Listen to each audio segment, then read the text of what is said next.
internet. My name is Electra and I have been thinking of creating a YouTube channel for a while now. I feel ready to do it. Well, maybe not ready, maybe it will suck. I don't know. Let's see how that goes. I decided to post my first video on September 13th because this is the day dedicated to one of my all-time favorite authors, which is Roald Dahl. So I'm gonna talk to you today about some of his books that I've read when I was a kid and that I loved. So here we go. So first book that I have ever read, like my first real book, not only a coloring book, not only a book with pictures, my first real book was when I was really young. It is called James and the Giant Peach.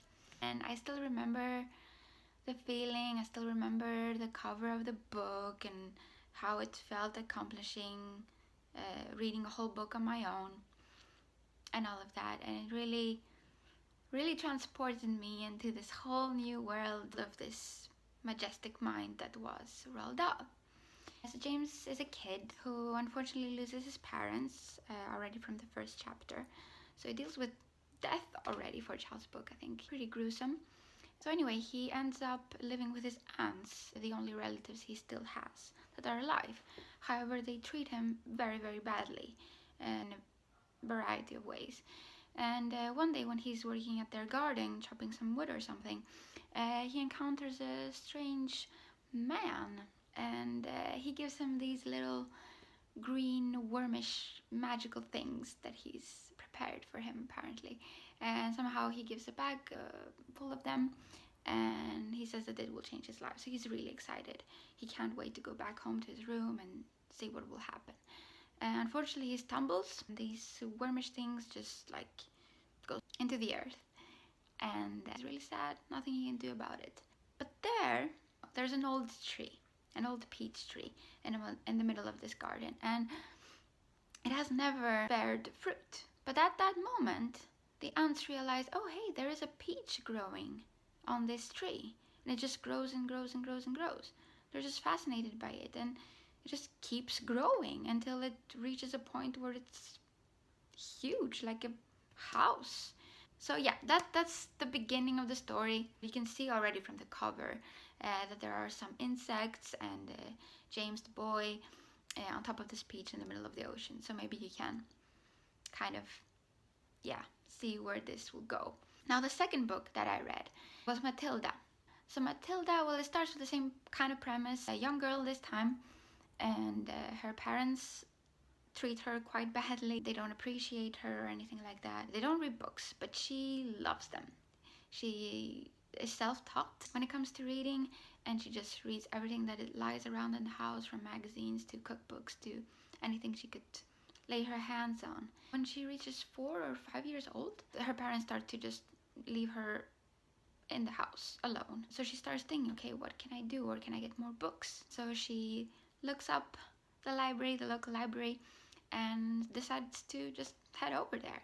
And she does. She meets up this really cute librarian who helps her out, shows her where her kids section is, and she just devours one book after another. It's about a bookworm, which I guess I am one now. But I was really fascinated by this story of this little young bookworm, and also both with James and the Giant Peach and Matilda. A movie came out soon after I had read them, so I was really excited. I think I got the VHS, or my parents got me the VHS for both of them. I started to read more of his books from then on. And then another book that I recall is Danny, the Champion of the World, which is about a little boy who lives alone with his dad. And they have a gas station where they also repair cars. And his dad is really good in storytelling, despite the fact that he has only read something like 20 books in his life. Every night before he goes to sleep, his dad tells him a story. So some of the stories are so good that they're like a series. So one of them was The Big Friendly Giant, which was actually a book that Roald Dahl wrote 20 years after he wrote Danny, the Champion of the World, which I think is really cool.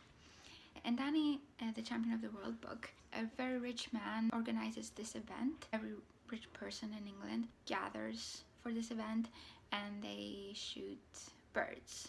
So Danny wants to save these birds, and that's how the story rolls in. So yeah, moving on to Big Friendly Giant, which is about a big friendly giant who captures dreams in jars.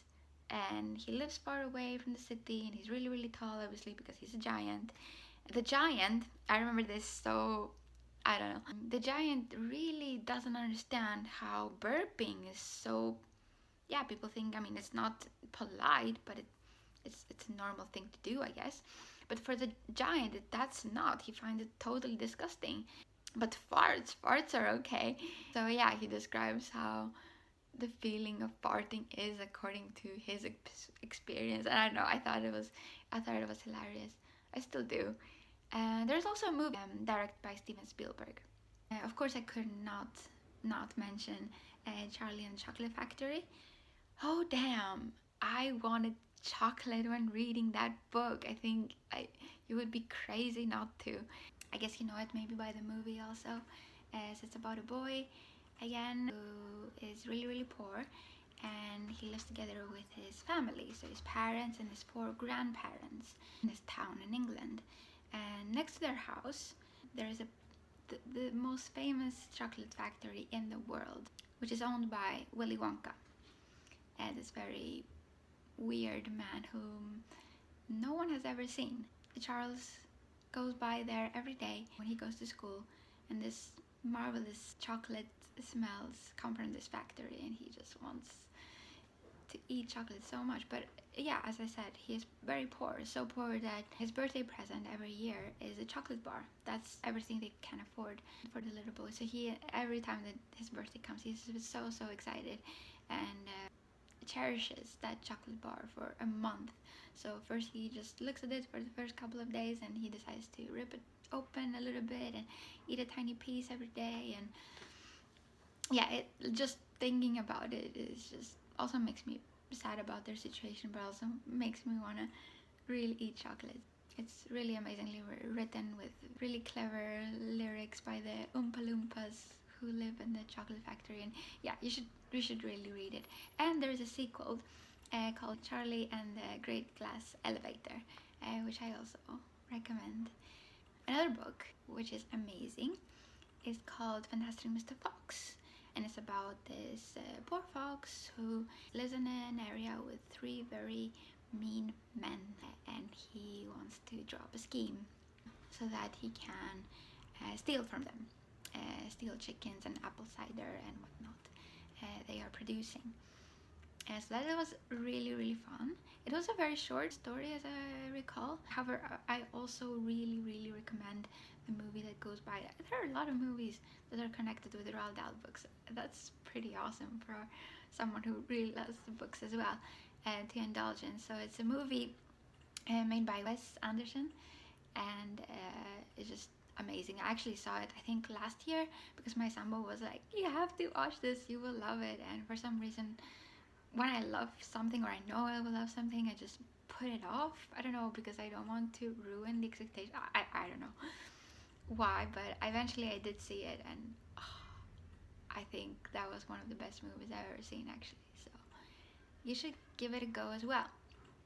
Other books that I really like by Roald Dahl are The Witches, which is also a movie, a really scary one. So it's about a boy, I think he lives in Norway, and they moved to England with his grandma when his parents die.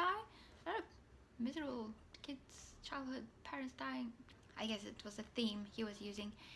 His grandma knows tons about witches. So witches in that world actually exist, and there are ways one can find out if a woman is a witch. So they are bald, so they wear wigs to cover it up, and they have like these square feet, and their saliva is a little bit purplish. Same with their eyes if one looks really closely, and they're always wearing gloves. Any tricks one can use to see if one is a witch, and the sole purpose in that world is for them to just extinguish all kids everywhere. It was a really great story, really scary also, at least for me when I was a kid. Yeah, so he has written tons of books. I think last year or the year before that, I tried to challenge myself to read all of the books that Roald Dahl has written. So something I discovered when I was trying to actually accomplish this challenge, which, well, I didn't because I couldn't find all the books, but anyway,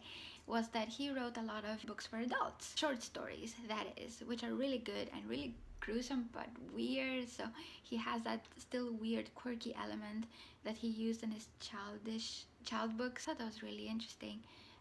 And also, a couple of years before he died, so he passed away in 1990, he wrote 2 books that were more or less autobiographical, but not like a whole, from the beginning to end, more like snippets of his life that have affected him in some way.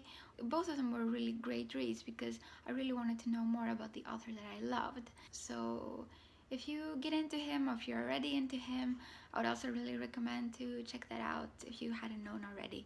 Also, I would like to say that the books that he published, most of them, if not all, have this illustrator called Quentin Blake, and he's just awesome. So when I see his drawings and illustrations now, I just immediately think of Roald Dahl. That was my first video on YouTube talking about my favorite author, and I'm super happy that I did that. I hope you enjoyed this video. I'll link down below if you are interested in watching the movies or getting some of his books that I mentioned. And yeah, see you next time. Bye!